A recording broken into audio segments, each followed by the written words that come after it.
Audio Jungle.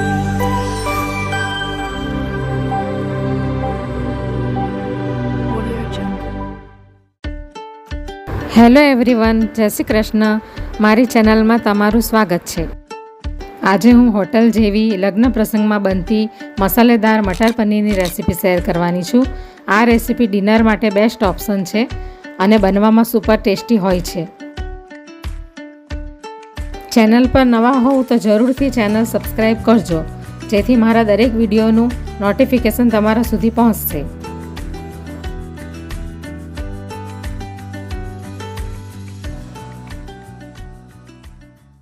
તો આજે હું મટર અને પનીરની સબ્જી બનાવવાની છું. તો એના માટે મેં આ ઇન્ગ્રેડિયન્ટ્સ બધા લઈ લીધા છે. તો હું બનાવતી જઈશ અને ઇન્ગ્રેડિયન્ટ્સ કહેતી જઈશ.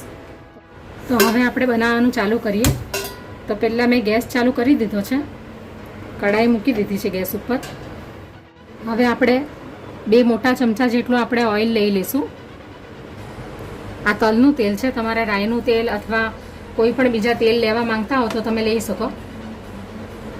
આ 2 મોટા ચમચા જેટલું તેલ લઈ લીધું છે મેં.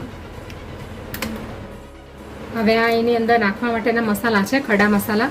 તો 1 મોટી ચમચી આ જીરું લઈ લીધું છે, 1 સ્ટાર અનીસ છે અને 5 થી 6 કાળા મરી છે અને 2 ટુકડા તજના છે અને 2 લવિંગ છે અને આ 2 તજપત્તા છે.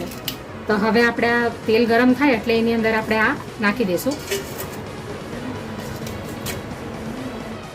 આપણે ગેસની ફ્લેમ મીડિયમ જ રહેવા દઈશું. હવે આપણે અડધી ચમચી અંદર હિંગ નાખી દઈશું. હવે આપણે એની અંદર આ 2 મીડિયમ સાઇઝના કાંદા મેં ઝીણા ચોપ કરી લીધા છે, એ આપણે અંદર નાખી દઈશું. તમારે ગ્રેવી કરીને નાખવું હોય તો ગ્રેવી બી નાખી શકો તમે કાંદાની. પ્યુરી બનાવીને નાખવા માંગતા હો તો પ્યુરી બી બનાવી શકો.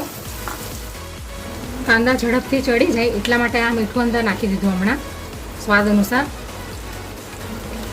પછી પાછળથી મીઠું નહીં નાખીશું, હમણાં નાખી દઈશું અંદર. કાંદા થોડા નરમ થાય પછી આપણે બાકીના મસાલા નાખીશું અંદર.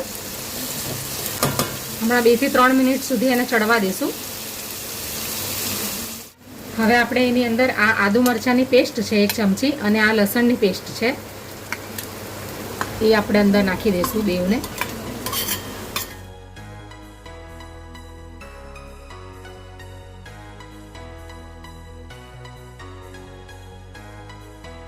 હવે આ 2 ટામેટાની પ્યુરી છે,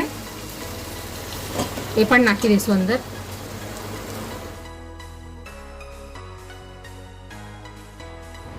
આ 10 થી 12 નંગ કાજુ મેં લઈ લીધેલા હતા અને એને ગરમ પાણીમાં મેં પલાળી રાખ્યા હતા. તો આ એની ગ્રેવી છે, એ આપણે નાખી દઈશું. મિક્સીમાં એને મેં પીસી લીધી છે. હવે આપણે મિક્સ કરી લઈશું બરાબર.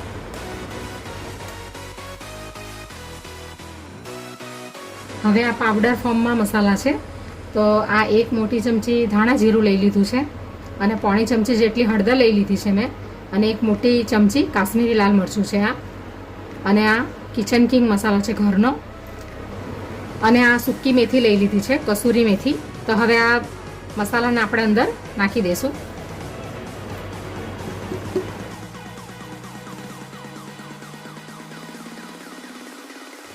હવે આપણે એને બરાબર મિક્સ કરી લઈશું અને જ્યાં સુધી એની ઉપર તેલ સેપરેટ ન થાય ત્યાં સુધી આપણે એને ચડવા દઈશું અને એને આપણે કવર કરી લઈશું. હમણાં 2 થી 3 મિનિટ સુધી આપણે એને ઢાંકીને રાખશું.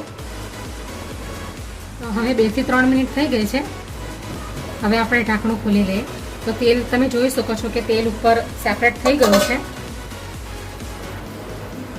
એટલે આપણી ગ્રેવી બરાબર કૂક થઈ ગઈ છે. હવે આ ફ્રોઝન વટાણા મેં લઈ લીધા છે 1 બાઉલ. તો એ હવે આપણે એની અંદર નાખી દઈશું. તમારે ફ્રેશ મટર લેવા હોય તો તમે લઈ શકો.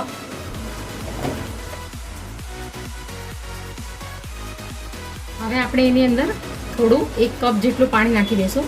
તો આ મિક્સીની અંદર જે મેં કાજુ પીસેલા હતા એ પાણી મેં લઈ લીધું છે 1 કપ જેટલું.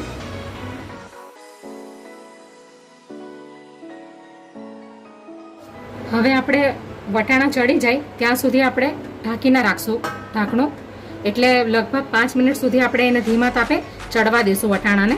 પછી આપણે આ પનીર એડ કરીશું. તો હવે 5 મિનિટ થઈ ગઈ છે. તો હવે આપણે ઢાંકણું ખોલી લઈએ. હવે આપણે આ 200 ગ્રામ પનીર લીધેલું છે. તો હવે આપણે એની અંદર પનીર એડ કરી દઈશું. આ 200 ગ્રામ પનીર છે. આને મેં ફ્રાય નથી કર્યું તેલમાં, એમાં જ હું નાખું છું અંદર. તમારે ફ્રાય કરીને નાખવું હોય તો તમે ફ્રાય કરીને પણ નાખી શકો.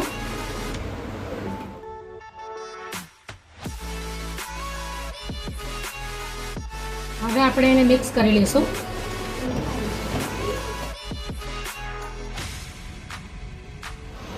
અને હવે આપણે ફરીથી 2 થી 3 મિનિટ ઢાંકીને રાખશું, એટલે પનીર સારી રીતના ચડી જાય, કાચું ન રહે એટલા માટે.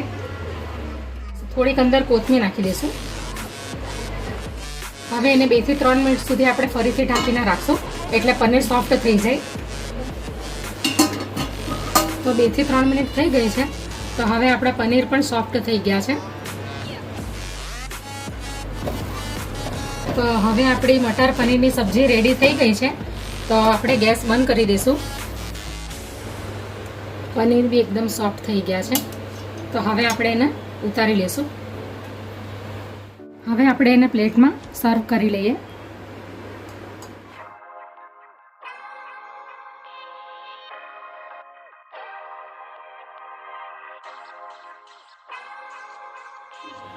તો તૈયાર છે આપણું મટર અને પનીરનું શાક.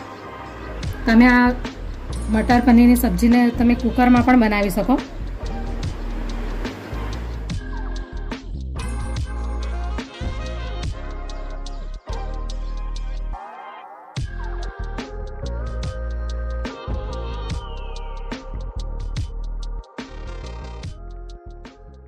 Audio Jungle.